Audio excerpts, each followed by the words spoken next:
Assalamualaikum warahmatullahi wabarakatuh. Alhamdulillah wassalatu wassalamu ala rasulillah wa ala alihi wa ashabihi wa mawalah, amma ba'du. Pada kesempatan kali ini saya akan menjelaskan satu materi tentang sejarah penulisan Al-Quran untuk memenuhi tugas daripada mata kuliah Ulumul Quran. Sejarah penulisan Al-Quran. Yang A. Definisi Al-Quran. Kata Al-Quran berasal dari kata qara'a yang berarti mengumpulkan, menggabungkan dan membaca, yakni menggabungkan huruf-huruf dan kata-kata satu dengan yang lain. Al-Quran adalah firman Allah Subhanahu wa Ta'ala yang diturunkan kepada Nabi Muhammad SAW yang mempunyai keutamaan sebagai berikut. Yang pertama, diriwayatkan secara mutawatir. Yang kedua, membacanya adalah ibadah. Dan yang ketiga, dijadikan objek tantangan bagi orang-orang yang pandai berbahasa Arab untuk menandingi walaupun seperti surah terpendek dari Al-Quran. Al-Quran pun merupakan sebagai mukjizat Nabi Muhammad SAW, sebagai bukti bahwa Nabi Muhammad adalah benar-benar Rasul yang diutus oleh Allah Subhanahu wa Ta'ala. Rasulullah juga pernah menantang orang-orang Arab dengan Al-Quran, padahal Al-Quran diturunkan dengan bahasa mereka dan mereka pun ahli dengan bahasa itu dan juga retorikanya. Namun ternyata mereka tidak mampu membuat apapun seperti Al-Quran atau membuat 10 surah saja, bahkan satu surah pun seperti Al-Quran. Maka terbuktilah kemukjizatan Al-Quran dan terbukti pula kerasulan Nabi Muhammad SAW. Yang B. Sejarah penulisan Al-Quran. Proses penulisan Al-Quran terdiri dari beberapa tahapan atau masa. Yang pertama, masa Nabi Muhammad SAW. Yang kedua, masa Khulafaur Rasyidin. Dan yang ketiga, masa setelah Khulafaur Rasyidin. Pada masa Nabi Muhammad SAW, penulisan Al-Quran pada masa Nabi Muhammad ditempuh dengan dua cara. Yang pertama, al-jam'u fis sudur, yakni pengumpulan di hati. Maksudnya apa? Yaitu Rasulullah amat menyukai wahyu. Ia senantiasa menunggu turunnya wahyu dengan rasa rindu, lalu menghafal dan memahaminya, persis seperti dijanjikan Allah Subhanahu wa Ta'ala dalam surah Al-Qiyamah ayat 17 sebagai berikut, yang bermakna, sesungguhnya atas tanggungan kamilah mengumpulkan di dadamu dan membuatmu pandai membacanya. Quran Surah Al-Qiyamah ayat 17.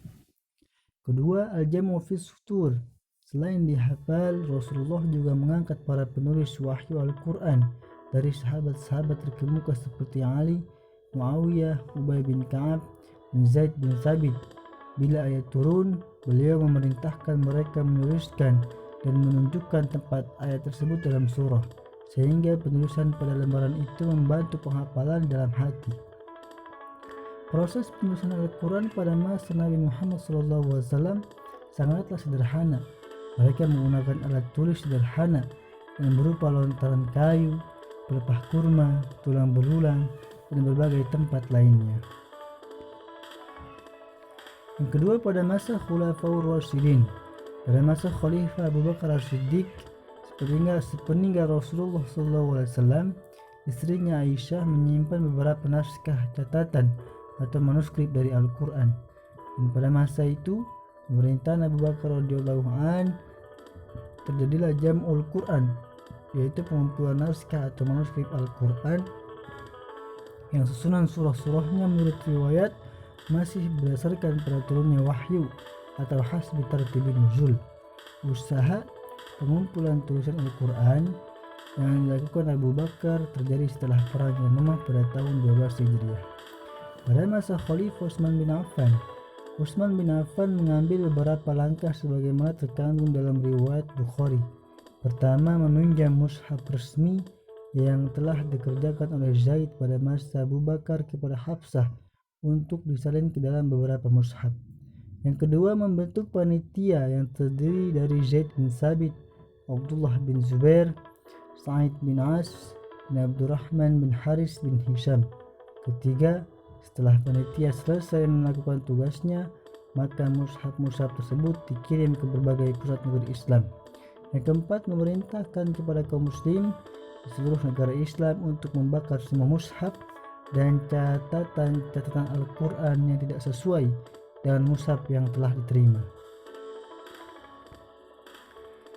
Kemudian yang ketiga, pada masa setelah Khulafaur Rasyidin. Pada masa ini Al-Quran mulai dalam tahap penyempurnaan. Dalam penulisannya, mushaf yang ditulis pada masa Utsman bin Affan tidak memiliki harokat dan tanda titik sehingga dapat dibaca dengan salah satu qiraat yang 7. Setelah banyak orang non-Arab memeluk Islam, mereka merasa kesulitan membaca mushaf yang tidak berharokat dan bertitik itu.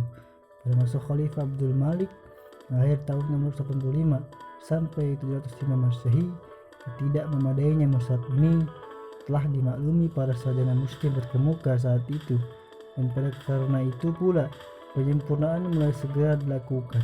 Upaya penyempurnaan itu tidak berlangsung sekaligus, tapi bertahap yang dilakukan oleh setiap generasi sampai abad 3 Hijriah atau akhir abad 9 Masehi.